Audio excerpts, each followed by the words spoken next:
ধর্ম যার যার আপনার, উৎসব কিন্তু সবার। আমরা সবাই সব উৎসবে মিলিত হই। কেন হই? তার কারণ কবিগুরু রবীন্দ্রনাথ ঠাকুরের গান, সবারই করি আহ্বান, এসো উৎসুক চিত্ত, এসো আনন্দিত প্রাণ। লাস্টের দিকে বলেছেন, সুন্দরেরই পাদপীঠ তলে, যেখানে কল্যাণ দীপ জ্বালে, সেটা হোক স্থান, সবারই করি আহ্বান। আমরা সব জায়গাতেই যাই। আমি অন্য কোনো একটা প্রোগ্রামে গেলেই আমার বিরুদ্ধে লেখা হয়, আমার টাইটেলও বদলে দেওয়া হয়। কারা এটা করে? ধর্ম নিয়ে অধার্মিক খেলা খেলতে নেই। ধর্ম মানে শ্রদ্ধা, ধর্ম মানে ভালোবাসা, ধর্ম মানে মানবিকতা, ধর্ম মানে শান্তি, ধর্ম মানে স্বস্তি, ধর্ম মানে সংস্কৃতি, ধর্ম মানে সম্প্রীতি, ধর্ম মানে একতা। মানুষকে ভালোবাসার থেকে বড় ধর্ম আর কিছুই হতে পারে না। আমরা যখন জন্মাই একা জন্মাই, আবার যখন চলে যাই একা চলে যাই। তাই কিসের লড়াই, কিসের দাঙ্গা, কিসের যুদ্ধ, কিসের অশান্তি? মনে রাখবেন, মানুষকে ভালোবাসলে সব কিছু জয় করা যায়, কিন্তু নিজেকে আলাদা করে রাখলে, আইসোলেট করে রাখলে কাউকে জয় করা যায় না। একটা জিনিস মাথায় রাখুন, যদি কারোর ওপরে কোনো আঘাত আসে, সে অবহেলিতই হোক, সে শোষিতই হোক, সে বঞ্চিতই হোক, সে নির্যাতিতই হোক, সে কোনো ধর্মের লোকই হোক, আমরা কিন্তু তাদের সকলের পাশে দাঁড়াই। আমি সবার কাছে আজকের দিনে সবাইকে বলবো, শান্তিপূর্ণভাবে গণতান্ত্রিক আন্দোলন করার অধিকার সকলের আছে, উইথ পারমিশন। বাট প্লিজ দয়া করে, সে যেই হোক, ABCDEF যেই বা হোক, আইন কখনো হাতে তুলে নেবেন না। আইনের জন্য তো আইনের রক্ষক আছে, আইনের ভক্ষক তো দরকার নেই। তাই আপনাদের অনুরোধ করব, কেউ কেউ প্ররোচনা দেবে কোনো ব্যাপারে, কিন্তু প্ররোচিত হবেন না। প্ররোচনার সময় যে মাথা ঠান্ডা রাখে, সেই তো আসল জয় করে, তাই তো আসল জয় হয়। আপনারা জয়ী হন। আপনাদের সকল পরিবারকে, সকল ধর্মের, সকল সংস্কৃতির, সকল খেলাধুলার, সকল শিক্ষা জগৎ, সকল মনুষ্য জগৎ, সকলকে আমার শ্রমিক, কৃষক, ছাত্র, যুব ভাই বোন থেকে শুরু করে সবাই যারা কাজ করেন, তৈরি করার পরে চলে যান, তারপরে তাদের কথা কেউ মনে রাখে না, আমি সবাইকে আমার তরফ থেকে শুভ নববর্ষ জানিয়ে অনেক অনেক শুভ নন্দন জানাচ্ছি। এবং আগামী দিন আপনারা আপনাদের পরিবার পরিজন সহ ভালো করে সবাই সুস্থ থাকুন, সুন্দর থাকুন, আর শান্তি বজায় রাখুন। বাংলার মাটি শান্তির মাটি, এ মাটি সোনার চেয়েও খাঁটি। এই মাটিতেই জন্ম নিল রবীন্দ্র নজরুল, একই বৃন্তে দুটো কুসুম, আলোকময় সে ফুল। তাই বাংলার ঘরে ঘরে বিজয় পতাকা উড়িয়ে দাও সবার ওপরে। আমরা হারব না, মাথা নত হবে না, আমরা চলব নতুন করে, বাংলা জাগবে নতুন সুরে। এই বাংলায় ভারতবর্ষকে গ্রহণ করে, সারা পৃথিবীকে গ্রহণ করে। এই পৃথিবী একটা দেশ, ভারতবর্ষও একটা দেশ, আর জন্মভূমি আমার মাতৃভূমি, আমার বাংলার মাটি। এই মাটিটাকে ভালোবাসুন। সবাইকে ভগবানপুর 1 নম্বর ব্লক তৃণমূল কংগ্রেসের পক্ষ থেকে শুভ নববর্ষের প্রীতি ও শুভেচ্ছা জানাই। আপনারা জানেন যে রাজনৈতিকভাবে আমরা যে রকম ভাবে যে অনুষ্ঠান বা পথ পরিক্রমা করছি, একইভাবে বিগত কয়েক বছর আগে আমাদের মাননীয় মুখ্যমন্ত্রী মমতা বন্দ্যোপাধ্যায় এই পয়লা বৈশাখকে পশ্চিমবঙ্গ দিবস হিসেবে পালন করার জন্য নির্দেশ দিয়েছেন। সেই জায়গায় প্রতিটি প্রশাসনিক ভাবেও পশ্চিমবঙ্গ দিবস হিসাবে বিভিন্ন প্রশাসনিক দপ্তরে আজকের দিনটিকে পালন হচ্ছে। তো সেই জায়গায় নিশ্চিত বিগত দিনের যে দুঃখ, বেদনা, সুখ সমস্ত কিছুই আমাদেরকে পিছনে রেখে সামনের যে আজকে 1432 সালের যে নতুন করে একেবারে পথ চলা, নতুন শুভ নববর্ষের যে পথ চলা, সেটা আমাদেরকে চিন্তা ভাবনা করতে হবে, আমাদেরকে এগিয়ে চলতে হবে। নিশ্চিত আমরা নিজেদের মধ্যে ভেদ, জাতি, দাঙ্গা সবকিছু বিসর্জন দিয়ে সবকে সরিয়ে রেখে আমরা এক ও অভিন্ন, আমাদেরকে সবাইকে একসঙ্গে আমাদেরকে আগামী দিনে পথ চলতে হবে। এই বলে সবাইকে পুনরায় ব্লক তৃণমূল কংগ্রেসের পক্ষ থেকে শুভ নববর্ষের প্রীতি শুভেচ্ছা প্রণাম ভালোবাসা জানিয়ে আমার ছোট্ট বক্তব্য শেষ করছি। পয়লা বৈশাখ বাংলা তথা বাঙালির জীবনে অত্যন্ত গুরুত্বপূর্ণ, তাৎপর্যপূর্ণ।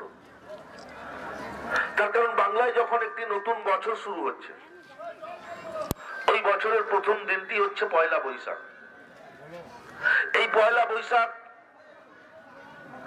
৬০০ বছর ধরে বাংলা তথা বাঙালির জীবনে গুরুত্বপূর্ণ প্রভাব বিস্তার করে। আমরা নতুন সাজে, নতুন রূপে, নতুন আঙ্গিকে নিজেদেরকে সাজিয়ে তুলি বাংলার প্রত্যেকটি পরিবারে, অর্থাৎ বাড়িতে বাড়িতে। বিভিন্ন ধরনের উৎসব অনুষ্ঠানের মধ্য দিয়ে আমরা পুরনো বছরকে পেছনে ফেলে নতুন বছরকে বরণ করে নিই এবং আজকের এই তাৎপর্যপূর্ণ দিনটিকে আমরা অতিক্রান্ত করি। আমরা তো বর্তমান বছর পর্যন্ত এই চিরাচরিত প্রথা জেনে এসেছিলাম। এই চিরাচরিত প্রথা আমাদের পূর্বপুরুষরাও জেনে গেছে। কিন্তু আজকে বাংলার মামাটি মানুষের সরকারের মাননীয় মুখ্যমন্ত্রী মমতা বন্দ্যোপাধ্যায়ের হাত ধরে আজকের এই গুরুত্বপূর্ণ তাৎপর্যপূর্ণ সন্ধিক্ষণ বাংলার পালকে একটি নতুন সংযোজন, এটা বাঙালির কাছে অত্যন্ত গর্বের, এটা বাঙালির কাছে অত্যন্ত আনন্দের। তার কারণ আজকের দিনটিকে পশ্চিমবঙ্গ দিবস হিসাবে উদযাপনের জন্য বাংলার মাননীয় মুখ্যমন্ত্রী মমতা বন্দ্যোপাধ্যায় সারা বাংলা জুড়ে সর্বস্তরের মানুষের কাছে আবেদন রেখেছিলেন। আমাদের দলীয় নির্দেশে, আমাদের নেত্রী মমতা বন্দ্যোপাধ্যায়ের নির্দেশে আজকে আমরা বিভীষণপুর, ভগবানপুর ১ নম্বর ব্লক কাঁথি সাংগঠনিক তমলুক সাংগঠনিক জেলা নই,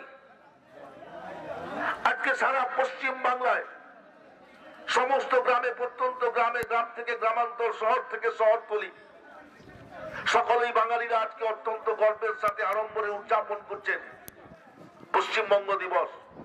তার কারণ এত বছর ধরে, এত যুগ ধরে আমরা জানতে পারিনি। আজকে মাননীয় মুখ্যমন্ত্রী মমতা বন্দ্যোপাধ্যায় ঐকান্তিক প্রচেষ্টায় যেভাবে আমরা 2011 সাল থেকে বাংলা অনেক নতুন সন্ধিক্ষণের সাক্ষী, এই বাংলার প্রেক্ষাপট অনেক নতুন ইতিহাসের সৃষ্টি করেছে মমতা বন্দ্যোপাধ্যায়ের হাত ধরে। আর সেই নতুন পালকের একটি সংযোজন হলো পশ্চিমবঙ্গ দিবস উদযাপন 1432 সাল থেকে আমরা শুরু করলাম। সামনের যতদিন আমরা নিশ্চিতভাবে বাঙালি হিসাবে গর্ব করব যে মাননীয় মুখ্যমন্ত্রী মমতা বন্দ্যোপাধ্যায় এই দিনটি পশ্চিমবঙ্গ দিবস হিসাবে আমাদের উদ্দেশ্যে উৎসর্গিত করেছিলেন। আমরা বাঙালিরা যুগ যুগ ধরে সেই পশ্চিমবঙ্গ দিবস উদযাপন করতে পারবো, এর জন্য আমরা অত্যন্ত আনন্দিত গর্বিত। যারা বাংলাকে 70-30-এর বিভাজনের বার্তা দিলেন, হিন্দু মুসলমানের মধ্যে বিভেদের বার্তা দিলেন, যারা বিভিন্ন ভাবে রাজনৈতিক সিংহাসন দখল করার জন্য ধর্মীয় মেরুকরণ তৈরি করলেন, সেদিনকেও তো দেখেছেন যারা স্লোগান দিয়েছিলেন আপকি বার 200 পার। আর 2রা মে যখন নির্বাচনের ফল প্রকাশ হলো 2021 সালে, আপকি বার 200 পার তো দূরস্থ, আপকি বার 200 মে হার, 200 আসনে পরাস্ত হলো বিরোধী রাজনৈতিক দল। আর মমতা বন্দ্যোপাধ্যায়ের নেতৃত্বে 2021-এ আবার তৃতীয়বার মামাটি মানুষের সরকার তৈরি করার জন্য মমতা বন্দ্যোপাধ্যায়কে আশীর্বাদ করলেন এই বাংলার মানুষ। তার কারণ আবার বাংলার মাটিতে দাঁড়িয়ে প্রমাণ হলো সাম্প্রদায়িকতার বাংলায় কোনো ঠাঁই নেই। মমতা বন্দ্যোপাধ্যায়ের নেতৃত্বে সম্প্রীতি বাংলায় মাথা চাড়া দিয়ে উঠলো। আবারও 26-এর নির্বাচন আসছে, সেই নির্বাচনকে সামনে রেখে ধর্মীয় মেরুকরণের ভিত্তিতে একটি সাম্প্রদায়িক শক্তি, একটি সাম্প্রদায়িক রাজনৈতিক দল, যারা প্রতিদিন সোশ্যাল মিডিয়াতে থাকেন, টিভির সামনে থাকেন, দেখবেন তাদের নেতাদের কি কুৎসিত বক্তৃতা, তাদের নেতাদের কি ভাষা জ্ঞানহীন আক্রমণ। এই আক্রমণের বিরুদ্ধে আজকে বাংলা ঐক্যবদ্ধ হচ্ছে, বাংলা আজকে ঐক্যবদ্ধভাবে শপথ গ্রহণ করছে। এই তো সদ্য সমাপ্ত রামনবমী গেল। 2014 সালের পরের হিন্দুদের কাছ থেকে আমাদের শিখতে হবে যে রামনবমী কেমন উদযাপন করতে হয়। অযোধ্যার রাজা দশরথের সহধর্মিনী কৌশল্যার গর্বে ত্রেতা যুগের শুভ লগ্নে, সূচনা লগ্নে ভগবান বিষ্ণুর অবতার রূপে ভগবান রামচন্দ্র অবতীর্ণ হয়েছিলেন। ভগবান রামচন্দ্র সনাতন হিন্দু ধর্মের দেবতা। আমরা দেবতাকে কোথায় প্রতিষ্ঠিত করি? আমরা বাড়িতে নির্দিষ্ট কোনো স্থানে না হলে মন্দিরে প্রতিষ্ঠিত করি। আর যারা ভগবান রামচন্দ্রকে নিয়ে রাজনৈতিক বৈতরণী পার হওয়ার চেষ্টা করেন, কয়েকজন মদ্যপ অবস্থায় দেখবেন পোস্টারের সামনে, ব্যানারের সামনে ভগবান রামচন্দ্রের ছবি লাগিয়ে জয় শ্রীরাম ধ্বনি দিতে দিতে চলেছে। কে বলেছে ভগবান রামচন্দ্রকে অপবিত্র করতে, উৎসাহ এবং অপপ্রচারের মধ্যে নিয়ে এসে রাজনৈতিক সিংহাসন লড়াই করতে, দখলের লড়াইতে সামিল হতে কে বলেছে? সনাতন হিন্দু ধর্মের ধ্বজা, সনাতন হিন্দু ধর্মের দায়িত্ব কারা তাদের উপরে দিয়েছে? যারা 2014 সালের পরে হিন্দু, তারা বড় বড় কথা বলছে। আর সনাতন হিন্দু ধর্ম 1893 11ই সেপ্টেম্বর ভারত প্রতীক বীর সন্ন্যাসী গেরুয়া বচন পরিহিত সুঠাম শরীরের সুদর্শন যুবক নরেন্দ্রনাথ দত্ত, স্বামী বিবেকানন্দ বিশ্বের মহাধর্ম সম্মেলন আমেরিকার চিকাগো শহরে দাঁড়িয়ে তিনি সর্বধর্মের ধর্মগুরুদের সামনে উপযুক্ত তথ্য দিয়ে প্রমাণ করতে সক্ষম হয়েছিলেন এই পৃথিবীতে যত ধর্ম আছে সর্বপ্রাচীনতম ধর্ম সনাতন হিন্দু ধর্ম। সেই ধর্মের বংশপুত পরিবারে আমরা জন্মগ্রহণ করেছি। আমরা নিশ্চিতভাবে যারা সাম্প্রদায়িক দাঙ্গা লাগাতে চায়, যারা সাম্প্রদায়িকভাবে মানুষের মধ্যে বিভাজন তৈরি করতে চায়, তাদের কাছ থেকে সনাতন হিন্দু ধর্মের বার্তা নিশ্চিতভাবে শোনার অবকাশ নেই বা শোনার প্রয়োজনীয়তা আছে বলে মনে করি না। যারা জন্মগত বংশ পরম্পরায় হিন্দু, তারা কিভাবে হিন্দুত্বকে রক্ষা করতে হবে, তারা কিভাবে হিন্দুত্বকে এগিয়ে নিয়ে যেতে হবে, তারা কিভাবে হিন্দুত্বের সারমর্ম মনুষ্য জাতির উদ্দেশ্যে বর্চিত করতে হবে জানে, আপনাদের কাছ থেকে শিক্ষা নেবে না। বলেছিলেন তো রামনবমীকে সামনে রেখে 1 কোটি বাংলার মানুষ পথে নামবেন। আপনারা সকলেই তো দূরদর্শনের ক্যামেরায় দেখেছিলেন কত কোটি মানুষ সেদিনকে রামনবমী রক্ষা করতে পথে নেমেছিলেন।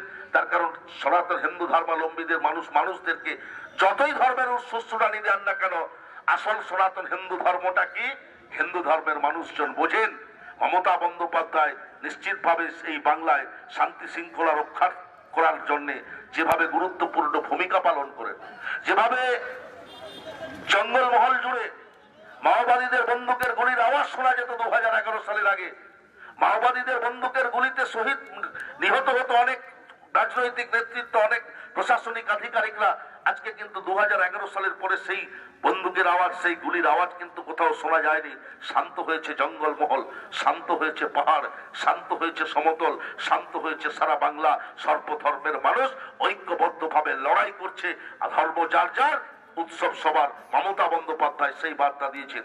মমতা বন্দ্যোপাধ্যায়ের আদর্শকে সামনে রেখে বাংলার কৃষ্টি, বাংলার সংস্কৃতি, বাংলার পুরনো ইতিহাসকে রক্ষা করার দায়িত্ব মমতা বন্দ্যোপাধ্যায়ের নেতৃত্বে সর্বস্তরের তৃণমূল কংগ্রেসের কর্মীরা তার কাঁধে তুলে নিয়েছেন। তার কারণ বাংলার ঐতিহাসিক প্রেক্ষাপটের পুনরাবৃত্তি বারে বারে ঘটছে যে বাংলায় সাম্প্রদায়িকতার কোনো স্থায়ী নেই। বাংলার সম্প্রীতি মমতা বন্দ্যোপাধ্যায়ের নেতৃত্বে বর্ধিত হচ্ছে। সকলে ভালো থাকবেন। মমতা বন্দ্যোপাধ্যায়ের আদর্শকে মানুষের কাছে পৌঁছে দিয়ে জাতি, ধর্ম, বর্ণ নির্বিশেষে সমস্ত সম্প্রদায়ের মানুষ আমরা ঐক্যবদ্ধভাবে বাংলার অতীত সৃষ্টি, বাংলার অতীতের সংস্কৃতিকে রক্ষা করার জন্য লড়াই করব। এই হোক আজকের দিনে শপথ, এই হোক পশ্চিমবঙ্গ দিবস উদযাপনের দিন দাঁড়িয়ে আমরা শপথ গ্রহণ করে আগামী দিনে পথ চলি। নমস্কার, সকলে ভালো থাকবেন। জয় হিন্দ, বন্দে মাতরম। সর্বভারতীয় তৃণমূল কংগ্রেস জিন্দাবাদ। আমাদের নেত্রী মমতা বন্দ্যোপাধ্যায় জিন্দাবাদ। আমাদের নেতা সাংসদ অভিষেক বন্দ্যোপাধ্যায় জিন্দাবাদ।